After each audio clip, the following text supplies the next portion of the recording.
All right, Aries, welcome to your weekly Sidereal astrology forecast for October 5th through the 11th. My name is Athen. So a lot happening this week. Let's go ahead and look at the transit graph so you can see what I'm talking about. Not like last week. Last week we didn't have a whole lot going on. This week, Saturn still sextiling up to the north node. Like I said, it's going to be going on all the way through the 11th, which will be Sunday of this week. This was highest point last week, which is about that grounded energy, and there's certainly a lot of that. Mercury is going to be sextiling up to Saturn from Monday, going into the following week as well. So I feel like, especially when it comes to the communications, when it comes to your correspondence, your daily activities, I think naturally you will have a good discipline about it. I think a good patience about those kinds of things, and that kind of energy can go a long ways. That's specifically relating to a lot of the routine stuff that maybe you're working on or have been reflecting on since Mercury has been retrograde in that sixth house of yours. It might be your work, it might be your routine, your health, things like that. Now, speaking of Mercury, Mercury does go retrograde here on Friday. So there is that shift. Excuse me, not retrograde, direct. He goes direct on Friday. So there's that shift of whatever you've learned during the past few weeks and starting to move forward with that. So it's a good time during this later part of the week to kind of pause for a second, maybe reflect back on what you've learned about these particular things, maybe about those communications and your thought patterns and the socializing and the work or whatever it might be. And then through that, naturally, there could be a shift, and that could be usually as a shift for things starting to move forward. So if you've also been feeling like those things have kind of been in the back burner or not really moving forward too strongly, you could notice that shift this week, this later part. Now, with that being said, Mercury is going to be right on the north node when he does this. So there's a lot of life path shifting up, a lot of life path changes. Like I've been saying, your north node's been transiting that sixth house. So for the past couple years, the emphasis has been for you to improve your work environment, to improve your craft, your health, your diet, whatever it is you work on a daily, as a daily activity. So with Mercury going direct over that north node, that's signifying that there is a understanding about life path. There's an understanding about the shift there in regards to those particularly sixth house matters. And again, that's going to be pretty much ongoing this whole week, pretty much from Tuesday onward, as you can see here with Mercury close by that north node. And the key dates there are going to be that Thursday, that Friday when Mercury goes direct, and then when Mercury contacts the north node again on Saturday. So it's all that reflective stuff, but it is for the future. It's for growth. I think being open to learning, being open to new experiences is probably the best way to work with this. And again, it's in that sixth house. So that's Mercury, very active this week. Now, this first part of the week, we do have some very important transits. Your ruler Mars is going to be opposing up to Neptune. So there's been a lot of planets opposing up to Neptune, and this has been taking place in the 11th house of yours from all this activity in your 5th. But now it's your ruler. So there's a lot of this uncertainty, perhaps, for you guys this week, and at least the early part. And the key with that is to have that faith, to have that trust that things are, of course, unfolding like they're meant to. And it's important to kind of take it easy, take it slow, maybe get that rest and relaxation. And if you are involved with anything creative or playful, or if it's entrepreneurship or whatever this fifth house stuff is, which is about creation, which has been a strong emphasis for you with all these planets. Now Mars opposing up to Neptune there is signifying that maybe there is some hopes, some visions, some dreams from that 11th house that you are idealizing and that you are sort of imagining, and that's a very good thing when it's grounded. So stay very grounded with it, stay very patient, and naturally through that there is this flow that can be accessed, but it's what I'm getting a sense of. It's more of the internal flow. It's more of the internal flow of your passion, of your self-expression, following that and allowing the events to kind of come from that internal experience. Now, this early part of the week, as you can see, we also do have the sun squaring up to Pluto. So there is this challenge, especially Monday, Tuesday, and Wednesday. Here with this is that sun in your 6th house. So things relating to those routine, health, diet, whatever it might be, patience with that, even with your self-expression, because the sun does rule that 5th house.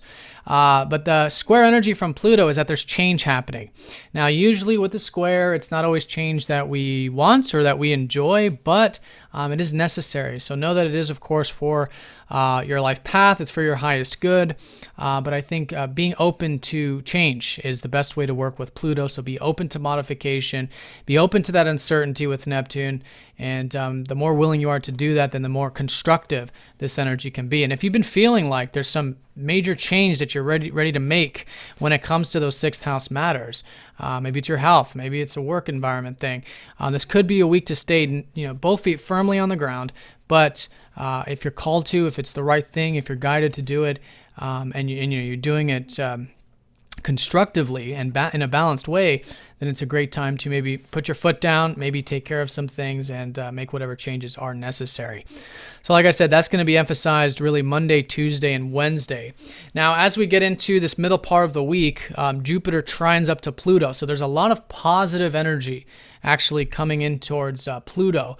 As you can see, Pluto is going to be trining up to this position, all these planets here in your 5th house, and this is going to be ongoing as Venus goes over this spot and Mars gets closer to it. But with Jupiter, this is very general energy, and it's very important for these general readings in terms of there are opportunities that have been coming in for you to maybe create, maybe have children, maybe do something entrepreneurial or creative in some sense.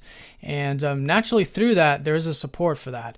And you might be feeling that. There might be literally a new opportunity. It might have to do from abroad. It might have to do from philosophy or from overseas matters, which has been Pluto restructuring that part of your life. But whatever it is, it's very supportive.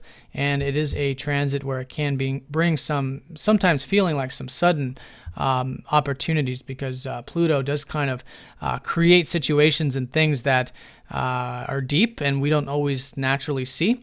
But that'll be exact on Sunday. So as the week unfolds, maybe just feeling more of that willingness to change, maybe willingness to change your philosophy, your life path, and maybe you get that rest and relaxation because Jupiter does rule those houses for you.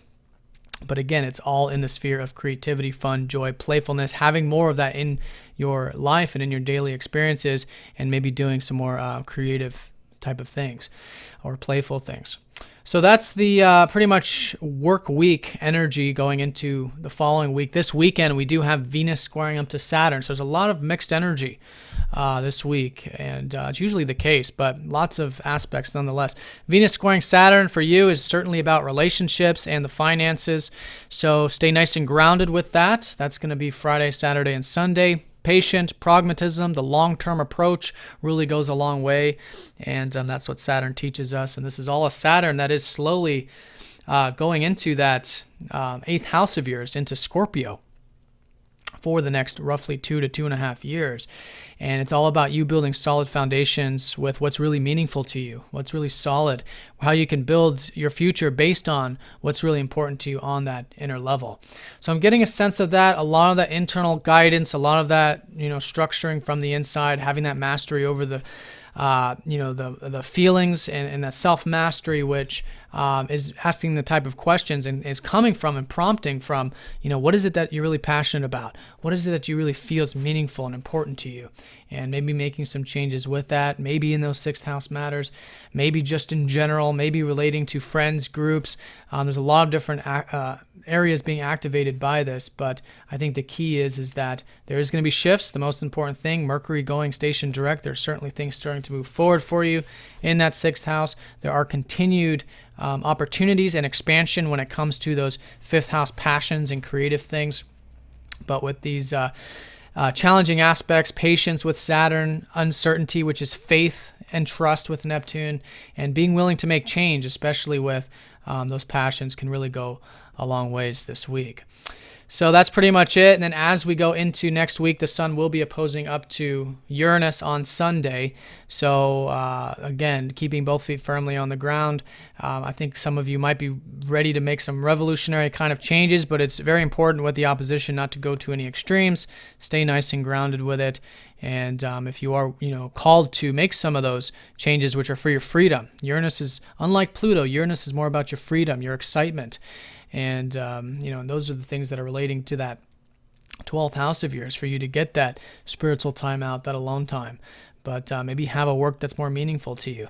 Anyways, that's going to be going into next week, so I'll talk more about that. The high points are what I just covered for you. I hope you guys have a great week. If you guys have any questions, please do let me know, and I'll see you all next time. Take care.